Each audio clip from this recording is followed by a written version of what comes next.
I've got my witchiest shirt on. Nice. With the crystal, it's everything. I'm coming back to Crystal Town. Like, not in a way where I, like, super believe in them for real, but, Sure. But yeah. they're fun to have around. They make me... Around your neck? Oh, yeah. We haven't even started. No. Bones!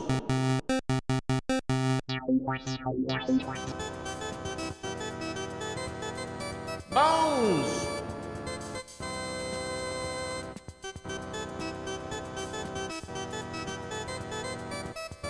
All aboard the Bone Train. Hello and welcome to Anything Bones. I'm Sophie Schwartz.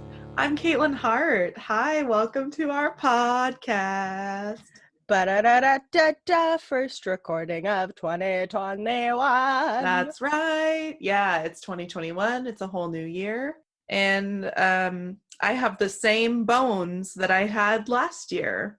I also have the same bones, although I did, at midnight, the skeleton rider who came and delivered your, missive to start the podcast did come to me and say, "If you wish it, I will changeth your bones." And I said, no, I have become happy with myself. I love my bones. I wouldn't give them up for anything. That's exactly the energy I want going into 2021. Love your bones. Love your bones. I think that should be our motto of 2021. Love your bones. Cool. Yeah. I love it. Yeah, and say fuck you to all of those fucking... I've been getting so many diet ads. It makes me so mad. I'll report them. I'll be like, this is inappropriate. I don't want to see this. No. Yeah, this is a popular time for New Year's resolutions and stuff, and I'm not really making one this year. I'm just gonna try and be cool and try and be happy, healthy, and chill.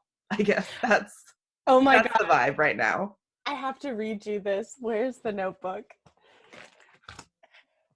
For D&D, I forget what we were doing or what the context of it, but we came up with this saying that was like healthy, wealthy, wise, horny, pretty, like smart. Sure. It was healthy, wealthy, wise, horny, strong, and pretty. That's like your catchphrase. Yeah, I think those are like our words to live by. Yeah, there's none of us is a perfect person. I'm not healthy or wealthy, but strong, wise, and horny. Nice. But I do have something to confess to you. Oh, what? I haven't done any research for this episode. Sophie. We had our longest episode ever with the beautiful and wonderful and talented Jeff Nichols, and I haven't researched any bones, Katelyn. Shoot. Well, I mean, I guess you're lucky to have me as your friend and co-host, because I Yes, and true, but this week stupid. This week I decided, I asked permission, but I was like, this is a long episode for Sophie to edit. And so maybe I can take some of the burden off of that. So I was like, I'll do your research for you. And then we were kind of talking, and it's like, wait, that's kind of funny if you get your research on the day of the recording. So we're going to try that today. Yeah, I have no idea what I'm going to speak to you about today. Katelyn has not yet sent me any information about it or told me anything about it, which I'm very proud of her, because the two of us are very bad at keeping secrets from each other. True. Or surprises, rather. Like, ooh, I got you something. Yeah. So I think this will be fun. And if it's not, we never have to do it again. So I have envisioned this so that you go first. Are you okay with that? Yes, of course. I think that's how it's gotta be. All right. Well, buckle up then, because I have sent a link to your notes. All right. Let's begin. Okay. Welcome to your podcast. These are your notes, is what it says up top. Okay, so my sources are an article from Live Science by Stephanie Papas, an article from Smithsonian Magazine by Laura Clark, and a little something from History.com editors. Have fun. All right. So I wanted a weird bone crime. So today you will be discussing the robbery of Charlie Chaplin's body. Yes, the Charlie Chaplin? This guy? Oh my God. I did not know that that was a thing. No, I didn't either. I thought you'd be surprised by this. For the listeners, I put a picture of Charlie Chaplin in the document, and it's like a classic Charlie Chaplin image. He's got his hat on and the little mustache. I'm a big fan of Charlie Chaplin because I'm a lover of physical comedy. And he also, you know, in his time did a lot of political satire through his comedies. So not only did he do, you know, slapstick, like blah, blah, blah, blah, but was an actor against fascism through his comedies. So excellent, Nice. excellent person. Yeah, we love that. I didn't know that you liked Charlie Chaplin, but I guess I shouldn't have admitted that on this podcast. Why don't you take it away? All right. So this is a quote from History.com. A comedic actor who was perhaps most famous for his alter ego, the Little Tramp, Chaplin, also a respected filmmaker whose careers spanned Hollywood's silent film era and the momentous transition to talkies in the 1920s. So an extremely important figure in media, kind of making that jump from silent films to films that had, you know, talking in it. Oh yeah, they had some trouble with the name, so they were just like, well, they talk in it, so it's the talkies. Well, as we always say on Anything Bones, don't make it overcomplicated. Call it what it is. We talk in this one. These are the talkies. There you go. So he died in December of 1977 at his home in Switzerland. He was 88. Ona, do you think that's right? I think it's Una. Una? That makes more sense. O-N-A, but I have no idea. Let's go Una. That's very pretty too. Una, his fourth wife. I know, I was like, should I put that detail in there? Yeah. No, yes. So, you know, sometimes it takes you 4 times to find love. It seems like they had continue. Okay, so his fourth wife and their 8 children buried him in a cemetery by their home. So 8 children. They had a lot of kids. So 8 kids, they were together for a long time. So were they all from that wife? Do you know? I believe so. Oh, damn. Well, you know, maybe they didn't like condoms either. Jeez, wow. I'm sorry, but that's a lot of kids. If you're popping out 8 kids, something's going on. You don't like what they feel like. Maybe they just had a very passionate marriage. All right. In March 1978, something bad happened.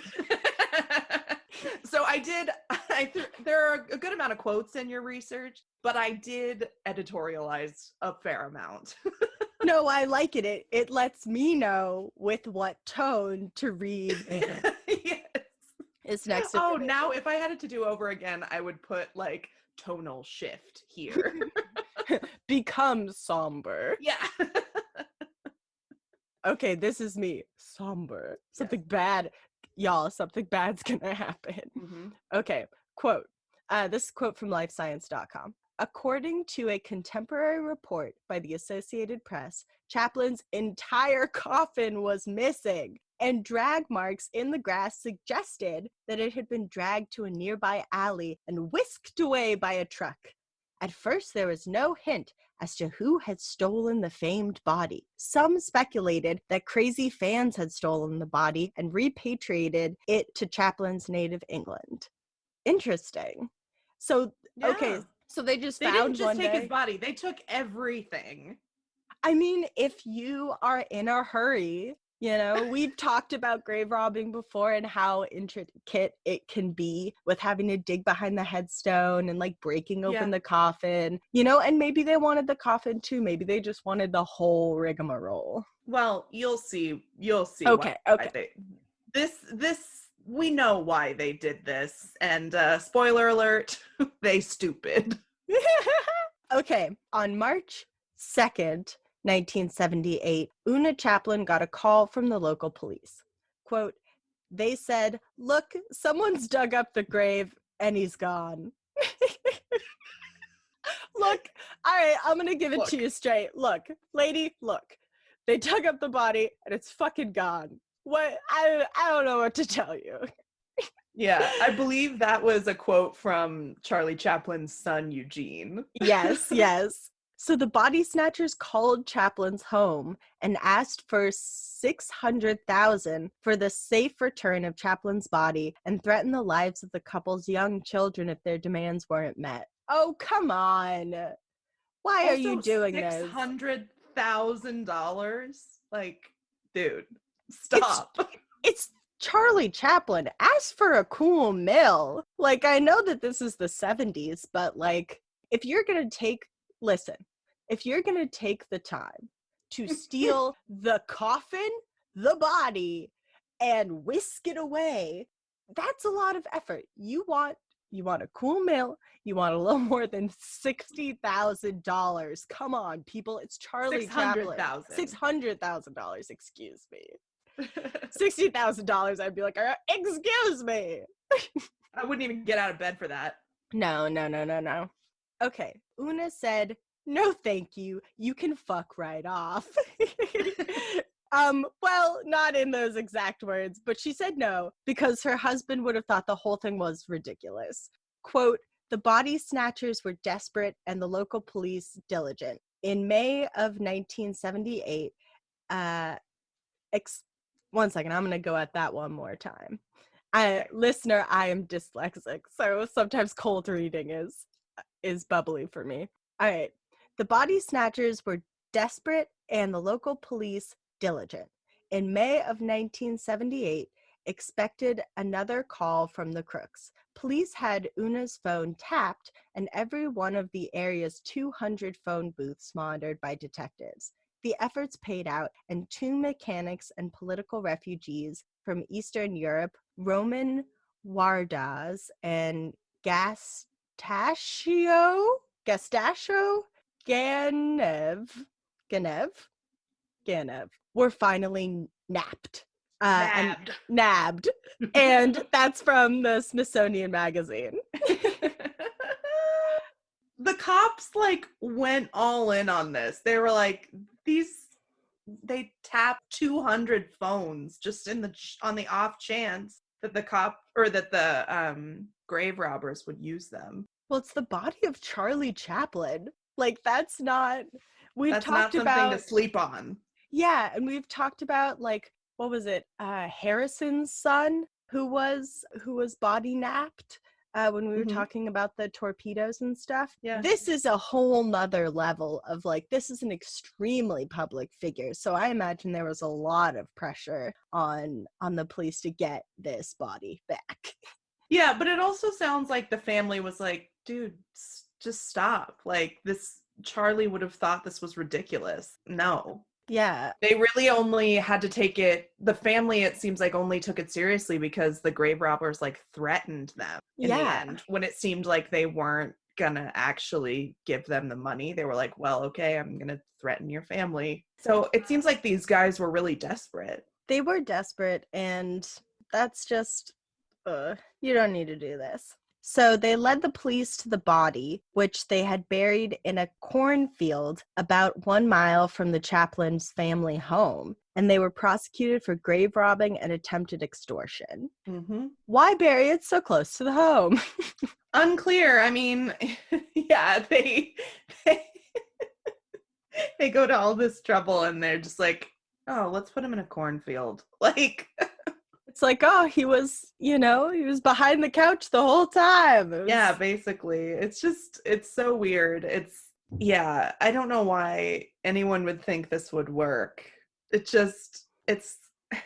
like a get rich quick scheme, but it's a dead body. Despite the fact that it's Charlie Chaplin's body, it's just a dead body. So to demand money and to be threatening these people who've just lost their father and husband it's disgusting. It's some low, shitty stuff. Yeah, and he died peacefully at 88. His wife was probably also older. I think there was a significant age difference between them, but still, it's just like, you're gonna do this to a widow and then threaten her kids. It's gross. Yeah, rob a bank. Come on. Yeah, at least, yeah, there's a No. little less.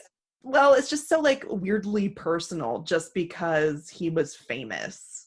Well, it's just it's creepy, it's personal. It kind of crosses a line, I feel like, that we don't really cross in like modern times, like quote unquote modern times. People usually leave dead bodies alone and out of it. So to like basically do a kidnapping on a dead body it's got that perverse kind of like, oh my God, why would you do that? Yeah, and I would agree with you, but this happened within 50 years ago. Yeah, no, that's why I'm saying that it's so 70s, fucked up. right? Yeah. It's because Yeah, this is a it's like, come on. modern, yeah. Yeah. It's like, are you I see what you mean. Yeah. Yeah. It's like, come on, I thought we didn't fuck around with dead bodies. It's the 1970s. Yeah, aren't we past this since we entered the 1900s?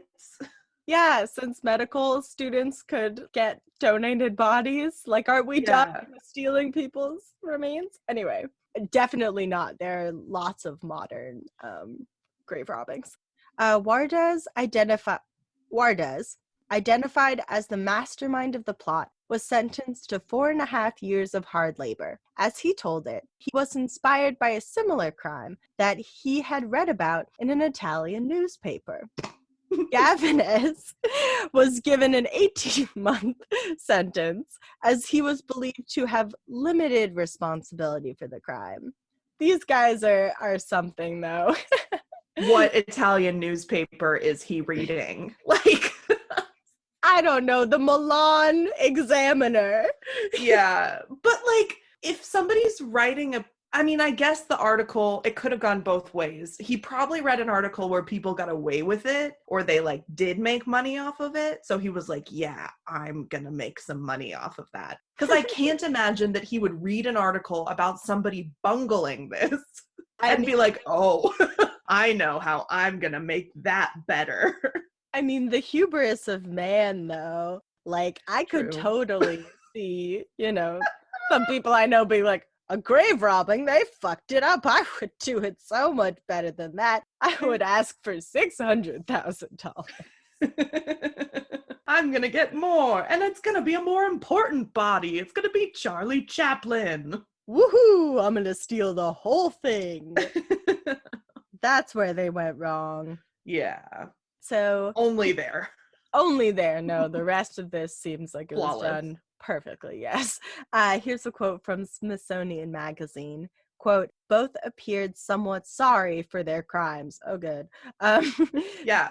Here's hoping. Yeah. Eugene Chaplin's son, Eugene, told The Independent that both grave robbers wrote letters to his mother, who had already let bygones be bygones. Quote, the wife of the nicer one wrote and said, quote, we are so sorry.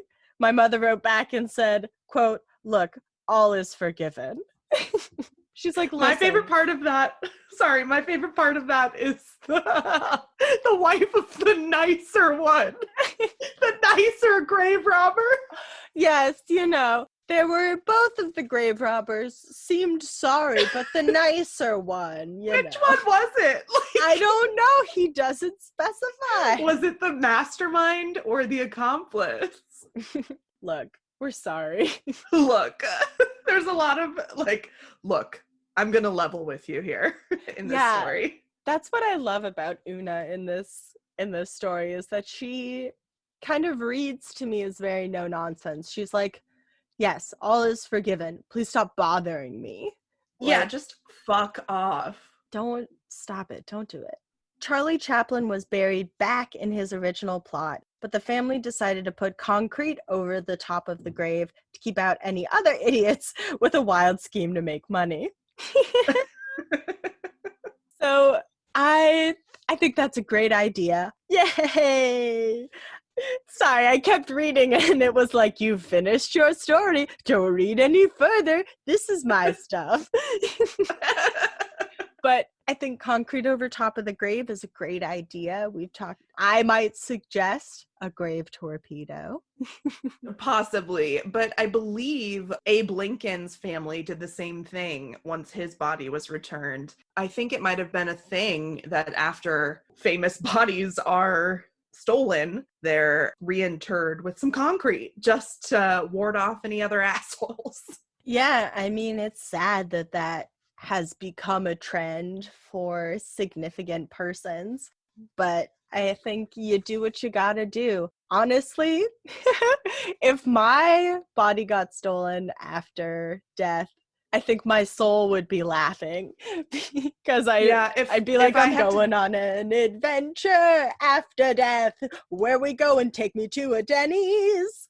I think if I was alive to deal with that, I would just be like, no, she doesn't need her body anymore. I'm not giving you a penny, you assholes. Yeah, you'd be like, joke's on you. That bitch wanted one last adventure. Yeah, you just fulfilled her last wish. Joke's on you, exactly. Yeah, throw her in the ocean when you're done, please. That's what she would have wanted. Yeah. After you've taken her, of course, to a Denny's. That's not the last meal you want to have, is it, at Denny's? No. I'll be a corpse. Weekend at Bernie Me's to a Denny's. God, you'll only go to a Denny's if you're dead.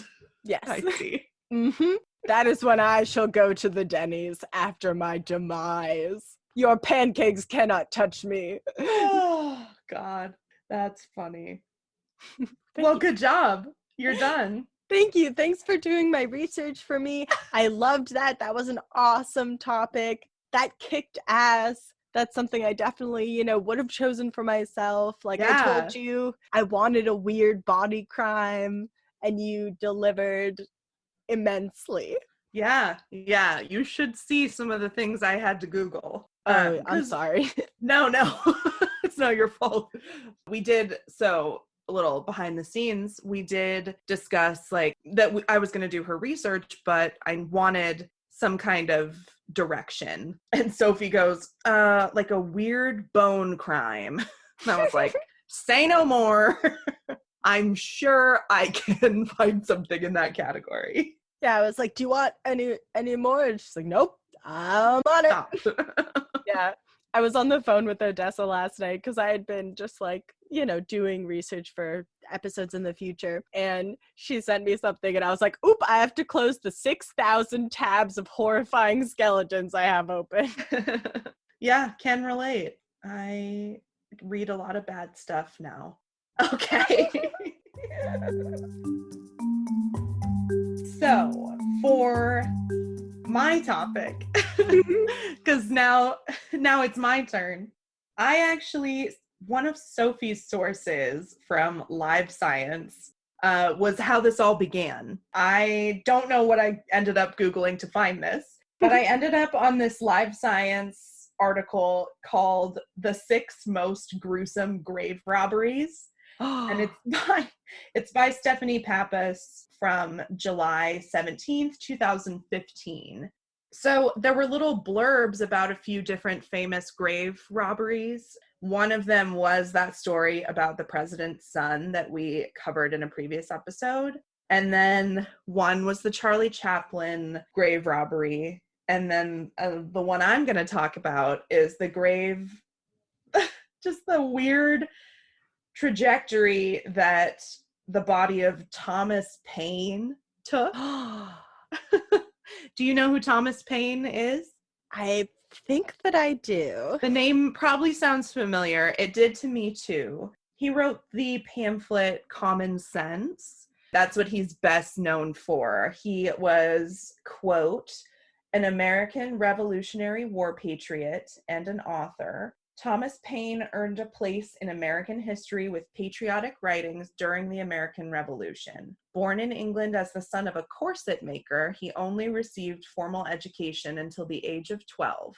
Adulthood found him with many trades, master of none.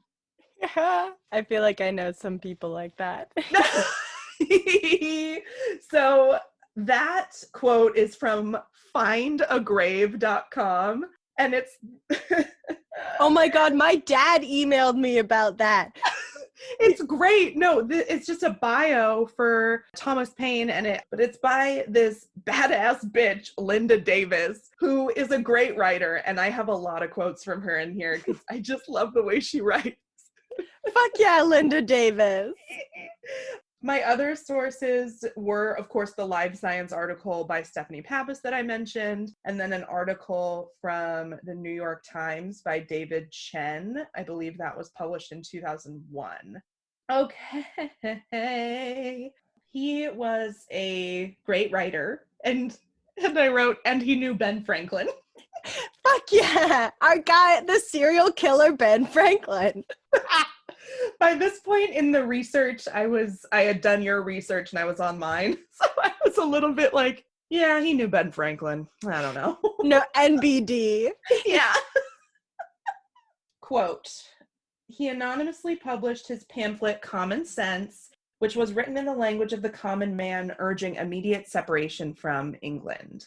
End quote. That's also from our Lady Linda. Yeah. So he's a great writer. He writes a lot of other papers, and then eventually he ends up in France. Quote, his writings were translated from English to French, promoting the French Revolution. So that's cool. Mm-hmm. Since he did not vote for the execution of King Louis XIV, he was sent to prison. Ooh. Sorry, I'm King Louis XVI. I can't read Roman numerals. The Sun King. Yeah. Since he did not vote for the execution of King Louis XVI, he was sent to prison and barely escaped the guillotine. That's a quote from Find a Grave with a lot of editorializing in there from me. He barely escaped. They were literally walking him up to the guillotine. He punched 2 guys in the face and then ran away. And he said, here's my common sense. And he pointed to his fists. Yeah, common and sense. That's right. There it is. There it is. So it's kind of a weird, I didn't quite understand this part. And I more want to talk about what happens after he died. Sorry, Thomas. So I'm going to kind of speed this along a little bit. So he has to leave France, or he has to go back to the United States because of all this. People kind of take pity on him and like fund the trip there. But once he gets to this farm that was awarded to him by the state of New York in 1784, quote, he was ostracized from the community and abuse was heaped upon him, thus not supporting his freedom of the press or religion. He retreated to Manhattan, where he died, which was in 1809, childless, scorned, impoverished, and denying Christianity on his deathbed. His body was returned to his farm for burial, with barely a handful of mourners in attendance, with one being the coffin maker seeking payment. And of course, that's from Linda. Yes, Linda. I love the image of like the guy who made the coffin is like standing in the back like, oh, do I ask now or do I wait till it's in the ground? Oh, this is so awkward. Who's gonna pay me for this? I don't want to interrupt this guy's funeral. I think he's kind of a big deal, but I really need some money so I can buy a horse or something, please. Someone comes up to him, they're like, oh, how did you know Thomas? I didn't. Not until after he was dead. Oh, sorry. But I will take one of these tiny quiches. The famous 1800s mini quiches. Mm-hmm. A staple at all Victorian funerals. Okay, here's where we're at. He's buried on his farm. At this point, no one seems to really care that he's gone. It doesn't sound like he had any family. Like I said, he had no children. Along comes this guy named William Cobbett. And it says the New York Times called him a one-time Paine foe who later became an admirer. Paine foe. I'm a foe of pain. I don't love it. Aren't we all? Yeah, emotional, physical. I'm the enemy of pain. Yeah, my research for this story is just a lot of quotes from really great writers. And I'm really sorry if that's bad, but I mean, that I felt like they said it better than I could. Yeah. Okay, he's a one-time pain foe, which is so funny. I can't stop. He was a one-time pain foe. Yeah. All the other times, he was like, oh yeah. So, yeah, now he's obsessed with Thomas Paine. He can't get enough. Oh. Does it say where or when he made the switch? Or I don't know. reason? I have no idea. It's kind of unclear, but he felt so strongly that people were disrespecting Thomas Paine and his legacy, and it sounds like there might have been some vandalism at his grave too. I'm not really sure, but he was like, no, this is unacceptable. This will not stand. So he decided that he wanted to take Thomas Paine's body to England, where he had lived for the first 37 years of his life. So he's like, I'm taking Thomas, we're going to England, and I'm gonna make him a great fucking tomb to sleep in forever. And that's where he's gonna be appreciated, and not here on his farm where he died alone and impoverished. Denouncing God with no children. This is my favorite quote. Ooh. Quote, the Quakers, even the Quakers refused him a grave. Oh, the Quakers? Yes. Even the Quakers. This is something Cobbett wrote at the time. And it continues, and I found him lying in the corner of a rugged, barren field. Oh, how could they? How could they? Our Thomas. Who could do such a hideous thing? Oh, the Quakers. I can cut this out if you want, but don't you have Quaker? You don't need to cut this out. I thought I was kind of planning to bring this up anyway. I actually have a really funny story about how I found out that I was kind of a Quaker. Please. So I'm going to preface this by saying I'm a pretty smart person. Yes, agreed. Yes. Pretty smart, but I can be real dumb. and forgetful sometimes. So my best friend Claire, growing up, she lived like kitty corner from me. So, and we've been friends since we were babies. So she knows me very well. We were talking about something. I feel like Quakerism was being discussed in class, and we were talking, and she was trying to be cute and stupid, and she goes, "Your mom's a Quaker." You know your mom jokes? Yeah, of course. Classic. And I was like, whatever, Claire. And she's like, no, she really is. And I was like, what? She's like, yeah, your mom's a Quaker. Didn't you know that? And I was like, you're being stupid. Like, stop. This joke isn't funny anymore. My mom's not a Quaker. Somehow, I had missed that my mom was actually baptized a Quaker. Whoa. And my best friend, Claire, remembered this fact about me and told it to me in a your mom joke. Big ups to Claire, because that's funny. Your mom's a so Quaker. Funny. So I'm just like, how did she know that I missed that detail? Like, I don't know. But anyway, my mom was baptized a Quaker. So I've been pretty interested in the religion ever since that moment. I wrote a big paper on Quakerism in high school, and I just find it a really interesting religion.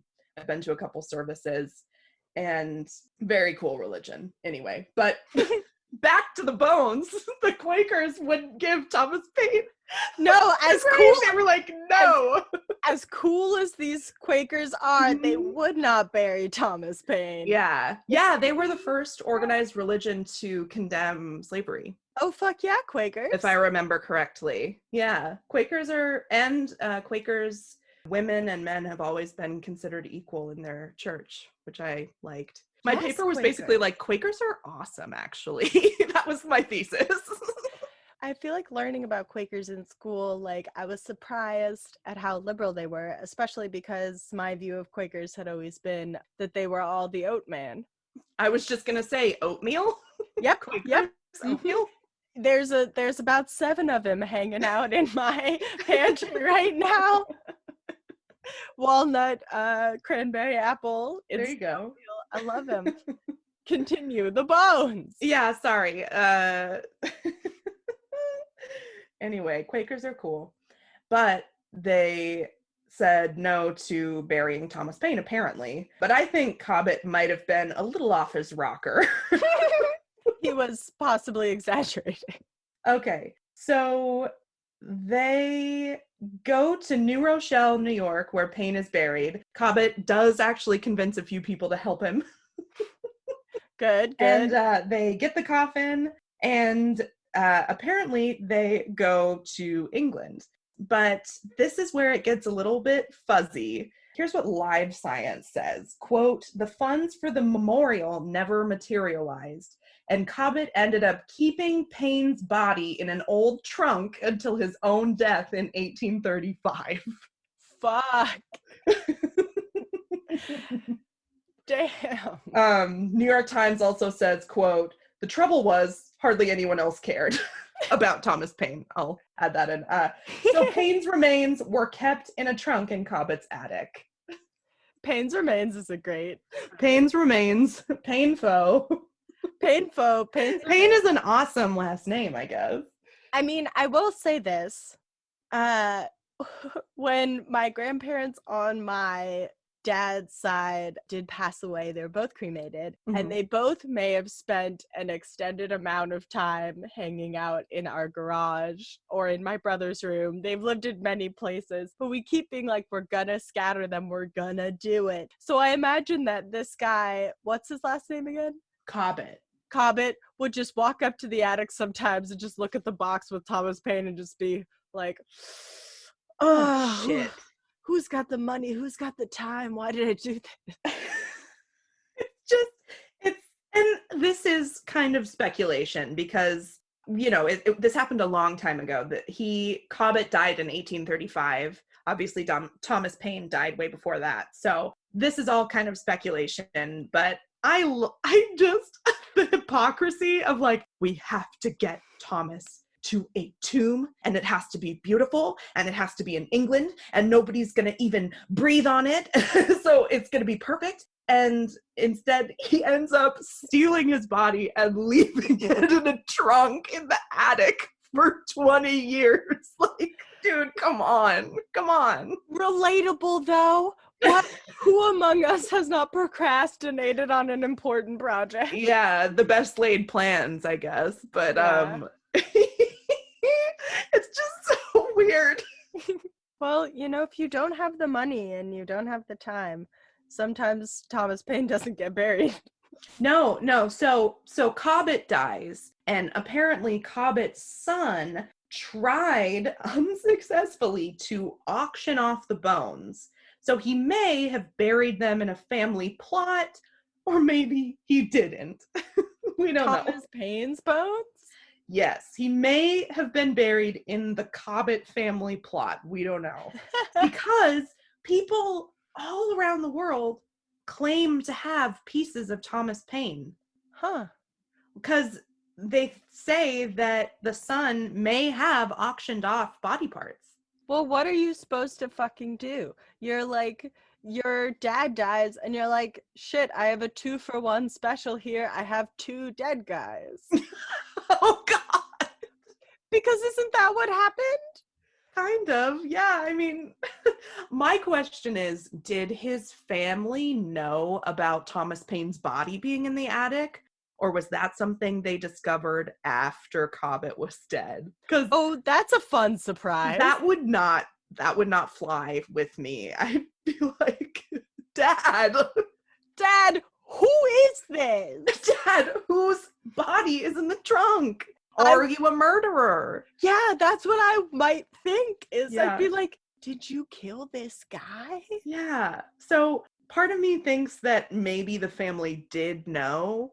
Because, yeah, I think it would be a much bigger story if this guy's family found a body in the attic, and he must have known who it was in order to like auction off the pieces. So I don't know. It's so weird. Here, we're going to get back with our lady Linda from findagrave.com. Quote, a minister in England claims he has Payne's skull and right hand. An English woman insists she has his jawbone. And others claim to have buttons constructed from the bones. Bone buttons? Which is something I don't want. Don't try to get me a button that's made of bone. Just stop. But what if it was Thomas Paine bone? I don't want it. A bone button. Okay, I'm almost done with the quote. Yeah. Most recently in 1990, an Australian businessman claimed to purchase Payne's skull. The Thomas Paine Museum states that the brainstem was buried in a secret location on the property. Okay. So we're not quite sure, but probably this poor guy's remains are just scattered to the winds, literally. That's insane. The thing that like is hard to wrap my mind around is that Thomas Paine never met this other guy, right? Like he never. Well, he said, remember, it said that Cobbett was a Paine foe turned admirer. But had they ever met? It's possible. I don't know. Because I would think that they would have had to have met to be foes. I don't know. I'm an enemy of a lot of things that don't know I exist. Okay, yeah, you're right. Fair. And it's possible that, Thomas Paine was very active politically, so maybe Cobbett, was a foe in that he didn't agree with the things Thomas Paine was writing. I don't know. I'm not sure. They were alive around the same time for a bit, so I don't know. That's a good question. Because it would just be wild to me if they had never met and Thomas Paine's bones had a whole other life. I think that's what I like about grave robbing stories is that the body or the person rather, gets this whole other adventure that they're not aware of at all. And sometimes it's respectful and sometimes it's highly disrespectful. Well, all of the time it's highly disrespectful. But this guy tried to be respectful. He had noble intentions. Yeah, maybe. I don't know. Of building him a kick-ass tomb and then just was like, I don't know whose side I'm on here, but the New York Times article from 2001 talked about how the city is mounting a concerted attempt, quote, to right old wrongs all the way down to attempting to bring the head and whatever else may remain of Paine back home for a proper burial. So they were talking about a lot of programming that they were doing at that time to kind of educate people about Thomas Paine. I don't really know if they got any pieces back. Unclear. This is an open call for Thomas Paine's bones. Yeah, if you have a piece of this man, please send him home. I think I might have found an article that said, like, mystery solved. Every piece of Thomas Paine has been returned, It would have been a bigger deal than everything I read was just like, we don't know where his bones are. Do you? Like... Well, as we always say on this podcast, if you have Thomas Paine's bones or know where they are, go ahead and reach out to us on Instagram. Yeah.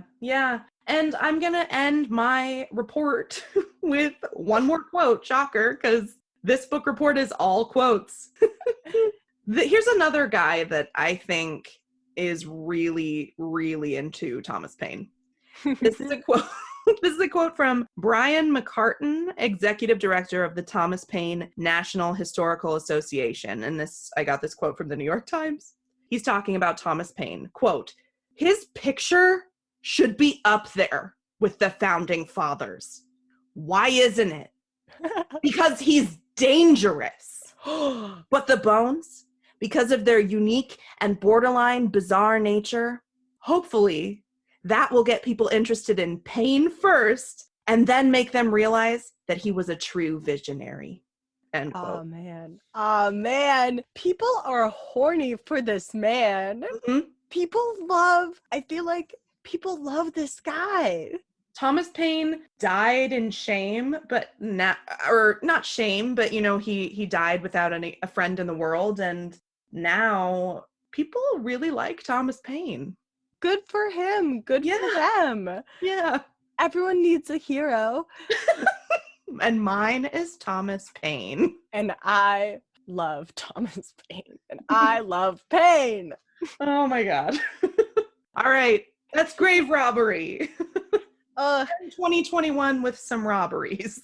Classic Anything Bones. We love grave robberies. If you have a favorite grave robbery, shoot us an email at anythingbonespodcast@gmail.com.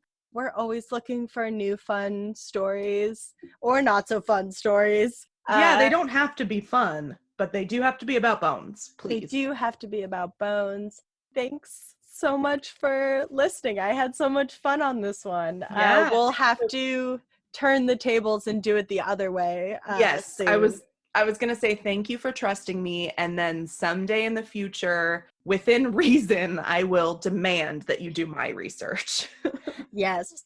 I think I had a lot of fun doing it. I think you'd have a lot of fun taking things on the fly. Yeah, we love improv.